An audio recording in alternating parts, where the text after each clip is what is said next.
दोस्तों, जय श्री राम। योग मंत्र साधना चैनल पर आपका स्वागत है।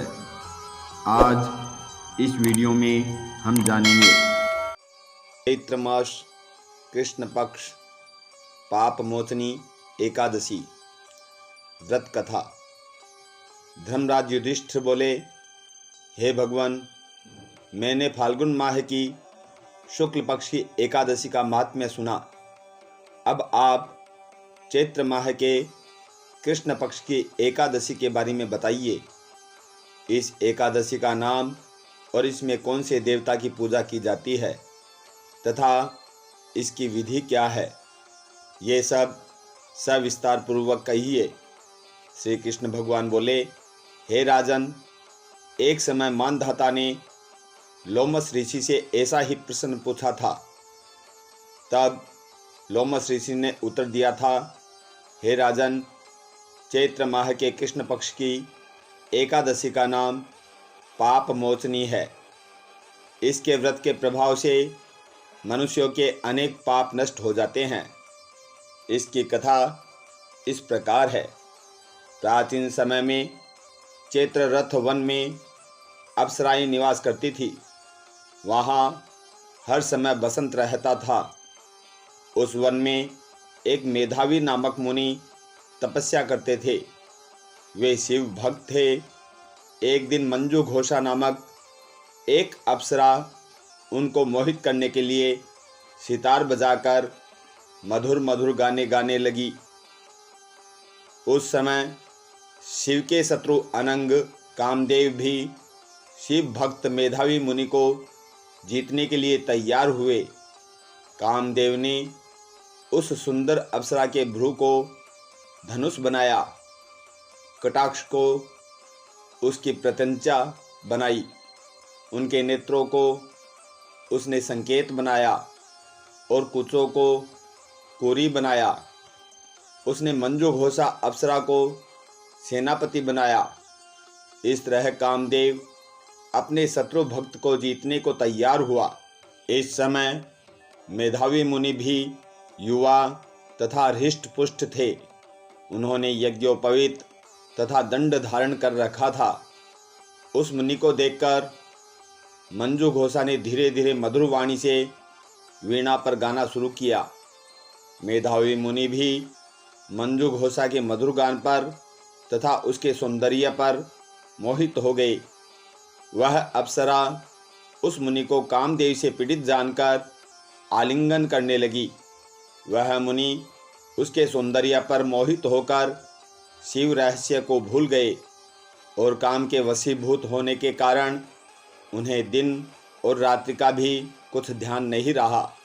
एक दिन मंजू घोषा उस मुनि से बोली, हे मुनि, अब मुझे बहुत समय हो गया है, मुझे स्वर्ग जाने की आज्ञा दीजिए।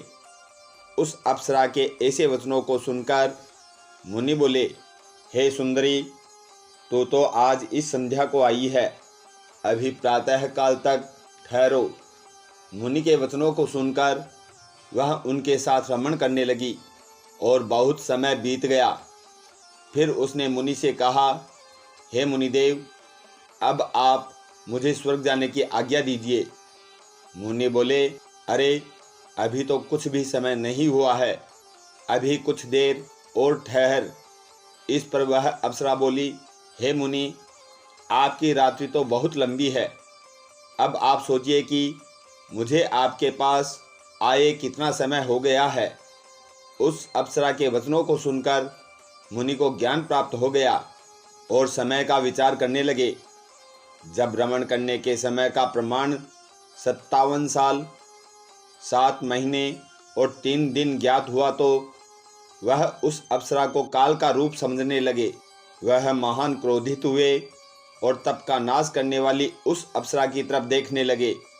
उनके अधर कांपने लगे और इंद्रियां व्याकुल होने लगी। तब मुनि उस अप्सरा से बोले, हे दुष्टा, मेरे तप को नष्ट करने वाली, अब तो मेरे श्राप से पिशाचनी हो जा। तुम महान पापिनी और दुराचारिणी है, तुझे धिक्कार है। उस मुनि के श्राप से वह पिशाचनी हो गई तब वह बोली, हे मुनि, अब मुझ पर क्रोध को त्याग कर प्रसन्न हो जाइए और इस श्राप का निवारण कीजिए। तब मुनि को कुछ शांति मिली और वह पिशाचिनी से बोले, रे दुष्टा, मैं तुझे श्राप से छूटने का उपाय बताता हूँ। चैत्र माह के कृष्ण पक्ष की जो एकादशी है उसका नाम पाप मोचनी है। उस एकादशी का व्रत करने से तेरी पिशाचिनी की देह छूट जाएगी। इस प्रकार मुनि ने उसको समस्त विधि बतला दी और अपने पिता च्यवन ऋषि के पास गए। च्यवन ऋषि अपने पुत्र को देखकर बोले, रे पुत्र, तूने यह क्या किया? तेरे समस्त तप नष्ट हो गए हैं। मेधावी बोले, हे पिताजी, मैंने बहुत बड़ा पाप किया है, आप उससे छूटने का कोई उपाय बतलाइए। च्यवन ऋषि बोले, हे तात, तुम चैत्र माह के कृष्ण पक्ष की पाप मोचनी नामक एकादशी का विधि पूर्वक तथा भक्ति पूर्वक व्रत करो। इन वचनों को सुनकर मेधावी ऋषि ने पाप मोचनी एकादशी का विधि पूर्वक उपवास किया, जिसके प्रभाव से उनके समस्त पाप नष्ट हो गए।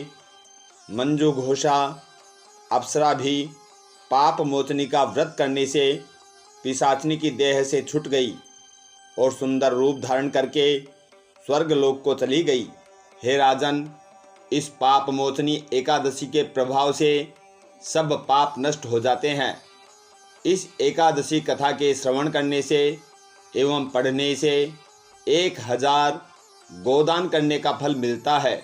ब्रह्म हत्या करने वाले, अगमागमन करने वाले आदि के पाप नष्ट हो जाते हैं और अंत में स्वर्ग को जाते हैं। कथासार, इस कथा से स्पष्ट है कि देहजन्य आकर्षण अधिक समय तक नहीं रहता।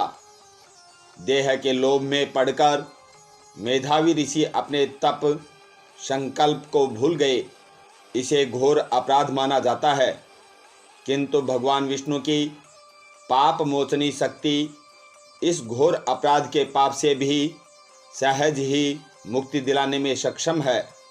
जो प्राणी सत्कर्मों का संकल्प करके बाद में लोभ, लालच और भोग विलास के वशीभूत होकर अपने संकल्प से गिर जाते हैं, वे घोर नरक के अपराधी होते हैं। किंतु पाप मोचनी सभी पापों से मुक्त करके प्राणी को स्वर्ग का अधिकारी बना देती है।